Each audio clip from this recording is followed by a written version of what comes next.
Bonjour les amis, bienvenue à La Rochelle, en son cœur historique. Est-on si sûr de ça? En tout cas, place de Verdun, place d'Armes anciennement, lieu d'un château, paraît-il, au Moyen-Âge, début des activités nautiques, entre guillemets, de La Rochelle. Est-ce bien vrai? Nous allons le vérifier tout de suite à la faveur d'une nouvelle banderole qui vient de sortir à l'occasion des chantiers de rénovation du parking en dessous. Des explications historiques supplémentaires viennent d'être données. Je suis content d'être avec Pascal Evin. Pascal, bonjour. Bonjour Denis. Vous avez été pendant des années directeur des archives départementales. Oui. Et puis vous êtes président d'un certain nombre de choses. Vous êtes une sommité en matière d'histoire. Il ne faut pas louper Pascal Evin. Merci. Pascal, on est là devant cette gravure là qui donne à voir la place dite de Verdun. Oui, c'est la place effectivement de Verdun actuelle, mais qui n'a pas tellement changé. Bon, les édifices bien sûr ont été modifiés, mais on retrouve quand même la disposition générale avec la place au fond. Les charmilles qui avaient été plantées pour faire une promenade, et puis au fond, alors ce qui est intéressant, c'est que on voit donc les hauteurs, les collines de la Genette, l'avenue Leclerc, voilà, qui sont là-bas. Et puis ça s'appelait le quartier de l'Épine à l'époque. Donc voilà. Alors juste devant nous, pour que nos amis se situent là devant leur écran, eh ben c'est comme si vous étiez rue Chaudrier, les arcades là du cinéma, d'Olympia, etc. À cet endroit-là. À droite, on avait bien connu le commissariat. Oui, ça correspond à peu près. Et là, il y a un bâtiment qui, lui, n'a pas changé, qu'on reconnaît parfaitement à la disposition de la toiture. Donc, oui, il était chancré comme les bâtiments du Nord flamands, les entrepôts jadis. Alors, ce qui est intéressant, c'est voir qu'on était quand même en bordure de la campagne. Hein. Ouais. Donc là, vraiment, on est tout à fait en dehors de la... Alors là, on a l'hôpital Offredi. Là, on a l'hôpital de Freddy, la grande salle, ce qu'on appelle la grande salle des malades qui est de l'hôpital, avec au fond là un petit détail, c'est un moulin à vent, donc parce qu'il y avait évidemment en hauteur un plus de vent. Et puis là, on s'approche de ce côté-là, c'est le côté actuellement occupé par la cathédrale. Voilà. Alors les amis, ce qui nous préoccupe là, à l'occasion de ce chantier qui réouvre là, c'est des explications supplémentaires qui sont données. Ici, on a l'impression qu'il n'y a rien si c'était la perspective, sauf que vous allez voir qu'avec les nouvelles informations, et nous allons nous y rendre, un château apparaît et des fontaines surgissent, des souterrains se soupçonnent. C'est par là que ça se tient. Le château, il est là, hein, donc là, il n'existe plus sur cette toile, mais il était là le château. Hein. Oui. Et donc les souterrains sont par là. Et en partie sur l'actuel parking, lui, qui est resté en surface, ça n'a pas été creusé parce qu'on savait qu'il y a aussi des choses là. Donc on n'a pas voulu creuser, on a utilisé ces éléments-là. Et je vous propose, on se transporte les amis. Allez, on se transporte. Et on va voir ces nouvelles informations qui sont apparues à la faveur du chantier. Attention les amis, 5, 4, 3, 2, 1, top, on traverse. Voilà, nous voilà de l'autre côté de la rue Chaudrier, directement sur la place. Vous le voyez, même à l'entrée du chantier, c'est le parking de Verdun que vous connaissez bien, qui fait l'objet d'un toilettage maintenant au bout de quelques décennies. Et c'est là qu'est arrivée cette banderole avec des informations nouvelles. Souvenez-vous, parce qu'elle est à mes côtés, l'image qu'on vient de voir, la place de Verdun, donnée à voir dans le fond, et vers la Genette, comme ça, des alignements d'arbres. Et puis, rien, sauf que les images nouvelles à la faveur du chantier nous ramènent un château. On a dit longtemps que c'était la place du château Vauclair, on a dit longtemps qu'il était connecté par des souterrains, on a dit qu'il y avait un hôtel de la monnaie, on battait monnaie. Est-ce que tout ça a bien existé? Et si le château existait, il aurait peut-être même fait l'objet de bien des turpitudes, Pascal. C'est beaucoup de choses pour un seul homme, grâce à ces gravures. Mais c'est vrai que le château a existé, hein, puisque effectivement c'est l'endroit un peu plus élevé là par rapport à la mer, et donc on y avait construit, il y avait un sol solide, et on y avait construit une forteresse. Alors, une forteresse à la fin quand la ville a commencé à prendre vraiment de l'importance, c'est-à-dire au 11e, 12e, hein, donc surtout 12e, et ce château était le château de Vauclair qui commandait la ville. Alors, les amis, il est adossé sur de l'eau. Qu'est-ce que c'est? C'est le Rio Lafon qui passe dans les parcs. Souvenez-vous donc cette image de la place de Verdun. Dans le fond de la place de Verdun, sur le parking de surface, quand vous traversez les parcs pour aller dans les parcs, vous avez le Lafon. Eh bien, il était adossé là. On a longtemps dit que c'était presque d'ailleurs le premier port modeste à un pêcheur barcasse de La Rochelle. Les premiers arrivages de bateaux, c'était ici. Oui. Vrai? Effectivement, tout le long jusqu'à la mer, il y avait des installations portuaires, il y avait des baraquements, il y avait des entrepôts en fait, hein, mais le Havre était là-bas quand même. Bon, et incontestablement, oui. Alors, toute une partie de ce château a été fouillée à la faveur du chantier de 95 à 97, et on a retrouvé, alors du coup, des vraies traces. Par exemple, cette tour-là, au sol, on l'a retrouvée. Elle est là, sous les images d'Olivier, sous cette coupe. Alors c'était très défensif, on est médiéval, c'est pour combattre. C'est une forteresse qui a été construite effectivement pour dominer la ville et surtout qui devient l'enjeu du conflit des armées anglaises et des armées françaises. Donc qui commande le château commande la ville. Alors, donc le château, c'est une ville qui est quand même assez prospère assez vite. Donc en fait ça a une importance d'avoir un château avec un représentant du roi, alors que ce soit le roi anglais, le roi français, de façon à ce qu'on puisse vraiment surveiller cette ville et puis pouvoir véritablement faire face aux ennemis en quelque sorte. Alors, dans ce château, il y a eu des Anglais.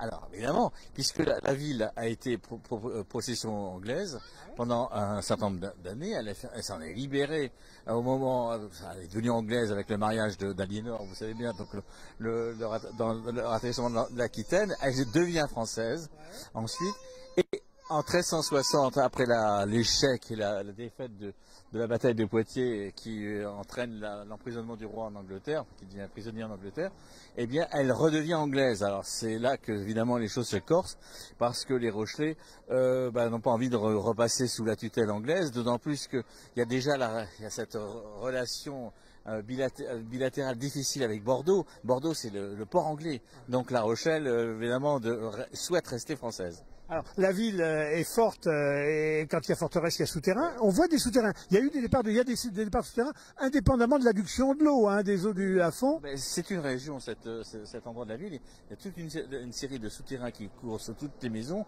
qu'on a été obligé de boucher parce que sinon on pouvait se promener, faire des grandes promenades là sous la ville. Il y avait 6 de caves, parfois double cave, ce qui est fait que c'était assez un gruyère en quelque sorte. Pascal, la ville était belle, la ville était riche, la ville était marchande, la ville battait monnaie. On battait monnaie. Il paraît qu'il y avait l'hôtel de la Monnaie par là. L'hôtel de la Monnaie était situé effectivement pas très loin, à côté de la cathédrale. Voilà. Donc on y a bâti monnaie et précisément. Je montre à la caméra. Voilà.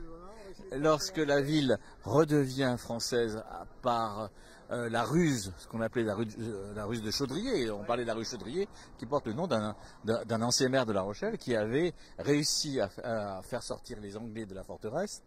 Sous un prétexte. Alors, on a ça dans les chroniques de Froissart. Il dit le gouverneur en titre avait été obligé de partir à Poitiers parce que Poitiers était assiégé par les troupes royales. Alors, on a fait croire à celui qu'il avait laissé en place qui était pas très malin, dit-il. C'est-à-dire qu'il était vraiment bête. Et on lui a fait croire qu'il y avait un missile du roi d'Angleterre qui était arrivé. On lui a montré un papier comme il ne savait pas lire ni écrire, donc et on lui a lu, on lui a raconté que le roi d'Angleterre allait se décider à payer les soldats qui étaient dans le château, la garnison, et que pour savoir exactement combien il fallait leur donner, il fallait se faire servir tout le monde pour qu'on fasse ce qu'on appelait une montre à l'époque, c'est-à-dire une sorte de revue, qu'on sache exactement combien il y avait de soldats. Aussitôt dit, aussitôt fait, le lendemain, tout le monde est sorti. Les Rochelais, qui étaient un peu disséminés dans les masures, c'était des masures, c'était pas des maisons bien construites, sont sortis, les ont emprisonnés.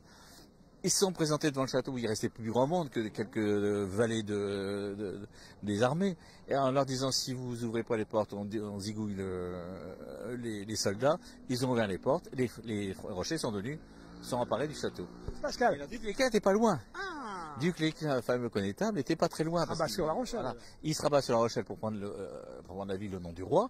Et à ce moment-là, les Rochelais, qui n'avaient pas du tout envie de repasser sur une autre tutelle, font détruire une grande partie du château, ne garde que 2 tours ou 3 qu'ils transforment en prison. Ce qui est un crime de rébellion. Et ils vont être pardonnés ensuite par des lettres de rémission que va donner le roi, parce que évidemment il est quand même assez content que finalement qu'ils se soient ralliés, et ils vont y avoir des lettres de rémission pour avoir détruit le château qui était propriété du roi. Pascal, il y a la force, il y a l'argent, mais il y a le bon Dieu. Alors il paraît qu'il y a les restes d'une chapelle Sainte-Anne là-dessous, et puis il paraît qu'il y a des restes de cimetières.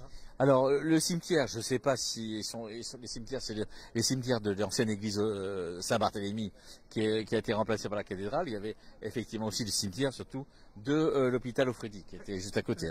Et puis juste derrière Olivier, à la caméra, dans l'axe du Café de la Paix, entre le Café de la Paix et puis nous ici, il y avait une superbe fontaine prestigieuse, la fontaine royale. La fontaine royale qui était donc installée sur la place la place du château. Hein, c'est pas une place royale, mais c'est la place du château.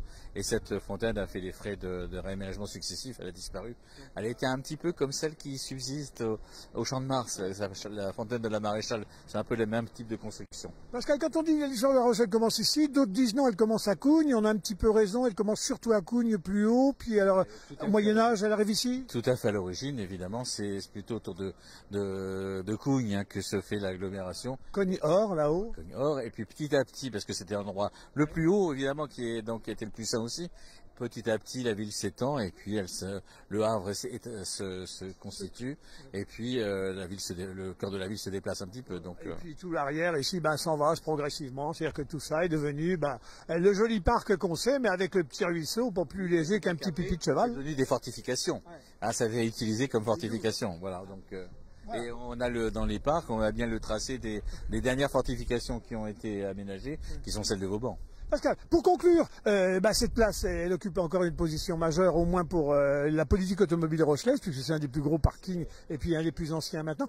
Mais elle a servi de place d'honneur. D'abord, à la Révolution, elle devient place d'armes. C'est la place d'armes, c'est-à-dire c'est l'endroit où on se rassemble pour les grandes manifestations et où on rassemble aussi les troupes. Hein, donc, faut quand même rappeler le rôle de La Rochelle pendant la Révolution, qui est quand même la place de défense de la République menacée par la guerre de Vendée. Oui. Hein, donc c'est un rôle qui n'est pas négligeable. Donc alors cette place d'armes, il y a encore des rochers qui parlent de la place d'armes. Donc c'était son nom. 14, c'était là où les troupes rendaient hommage, on rendait les honneurs. Ça, c'est là où on a fait des grands rassemblements avant le départ des troupes pour la gare et pour le front. Et puis alors, les images là du reste. Hein, oui, elles sont très très belles. Ouais. Et puis alors, une place, ça sert aussi à se rassembler pour le pire, on vient de le voir là, mais pour le meilleur aussi, il y avait un kiosque qu'on voit d'ailleurs là. Il a servi, ça a été. Il a servi pendant des années et des années. Et alors il y a un tableau qui est très intéressant de Balande, qui représente une scène de saltimbanque autour du kiosque. Il a servi effectivement, oui, jusqu'au moment où il a été sacrifié pour aménager un parking. Hein, et puisque c'est l'ère de la voiture, hein, donc et on a supprimé le kiosque. J'espère que vous en savez plus maintenant sur cette place d'armes, part de vérité, part de légende. Et puis là, actuellement, le rappel de ce qu'avait été le chantier automobile, c'était décision de Michel Crépeau au moment d'engager une nouvelle politique de déplacement, de faire descendre les voitures en dessous pour remettre en surface les piétons, les vélos. C'était le début d'une nouvelle ère. Beaucoup ont copié finalement l'exemple Rochelet. Il y avait l'Office du tourisme qui s'est bien sûr recentré là où on sait. Et puis il y avait aussi comment on appelle ça, un tramway. Le fameux tramway de La Rochelle qui partait de la gare, qui montait à la Palisse. C'était un tramway à air comprimé. Alors, je ne sais pas si c'était à air comprimé, mais en tout cas, c'est vrai qu'il y avait un tramway qui passait d'à côté de l'hôtel de ville. Ouais. Hein, il allait de la Palisse à la gare, effectivement. De 1901 à 1929, d'ailleurs. Et c'est presque dommage qu'on n'ait pas reconstitué, qu'on n'ait pas remis en place un tramway. Il y a beaucoup de villes qui ont choisi le tramway. Alors, bon, La Rochelle peut-être pas les moyens de le faire, ou est-ce que c'était plus compliqué, je ne sais pas. Faut laisser un peu de boulot pour les générations futures. Peut-être. Mais c'est vrai que c'était une liaison qui était extraordinaire, parce que maintenant la ville entre la Palisse et la gare, et ça pourrait être prolongé sur Étré, c'est vraiment une belle solution. Voilà. Pascal Évin, merci de vos lumières. En tout cas, vous rendez lumineuse cette ville qui est déjà pour mal. Oui, elle est pas mal. Merci les amis, à très très bientôt en direct sur nos ondes, sur DLR TV. À bientôt, à bientôt. À bientôt.